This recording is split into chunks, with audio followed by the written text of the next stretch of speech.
Au plan éducatif, j'ai évoqué notre réseau scolaire. Vous pouvez compter sur nos établissements qui font un travail formidable, les établissements du réseau et les partenaires. Je voudrais aussi mentionner les alumni de nos lycées et de nos grandes écoles, dont certains sont présents ici ce soir, et qui constituent un relais privilégié entre la France et le Maroc. Au plan économique, l'année écoulée a connu quelques beaux événements en présence du ministre de l'Industrie. La sortie du millionième véhicule de l'usine Renault Somaca, puis le lancement de la première Dacia hybride qui sera fabriquée ici même au Maroc.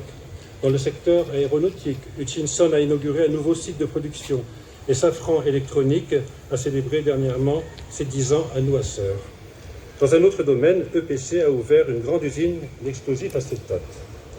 Ne doutons pas que beaucoup d'autres événements et de nouveaux développements significatifs dans les mois qui viennent vont intervenir avec l'appui de nos institutions, la Chambre de commerce, située juste à côté, que tout le monde connaît, évidemment, notre partenaire privilégié avec ses 3500 membres et ses 4 parcs industriels, mais aussi Business France, BPI et naturellement l'AFD, dont le Maroc est le premier partenaire financier au monde.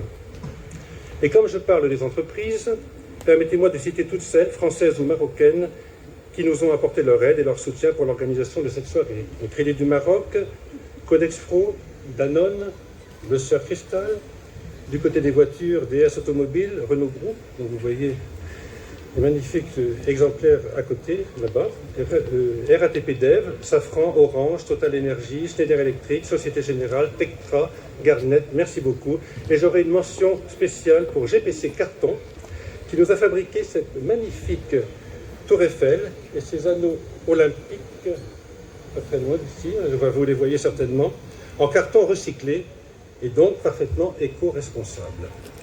Le secteur de la culture, maintenant, animé par le plus gros et le plus dynamique de nos instituts français au Maroc, n'a pas été en reste, avec plusieurs événements par semaine, du patrimoine au NFT, en passant par les conférences, la musique, le théâtre, sans oublier naturellement les cours de français.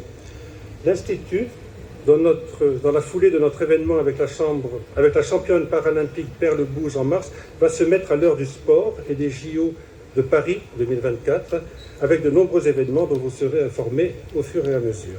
Je remercie particulièrement toute l'équipe et son directeur Gaëtan Pellan, auquel cette soirée doit beaucoup, comme vous allez le constater après ce discours. Et puis comme je parle agriculture, vous avez dû voir en entrant une statue du coq français, notre emblème. Il nous a été offert par notre ami sculpteur Sarbi Chtiwi, qui soit remercié pour ce beau geste. Autre domaine important, celui de la mémoire et de la reconnaissance avec l'ONAC, l'Office des anciens combattants. Les anciens combattants qui sont représentés ce soir, ces Marocains qui sont venus par milliers combattre l'oppression à nos côtés au cours des 2 guerres mondiales et qui reçoivent, pour ceux qui sont encore de ce monde ou pour leurs veuves, une juste pension de l'État français. J'évoquerai aussi les associations, le CAF, Casa Accueil, le Club Alpin, l'UFE, la DFE, toutes présentes ce soir ici, autant de structures indispensables d'accueil, de rencontres et d'épanouissement de nos compatriotes. Enfin, je citerai nos 5 conseillers des Français de l'étranger, élus pour la circonscription, qui relaient auprès du consulat général les préoccupations des Français au sein du conseil consulaire, dont M. Dagessi, et je l'en remercie, est le président assidu, vigilant et toujours constructif. Voilà pour la partie officielle de ce discours.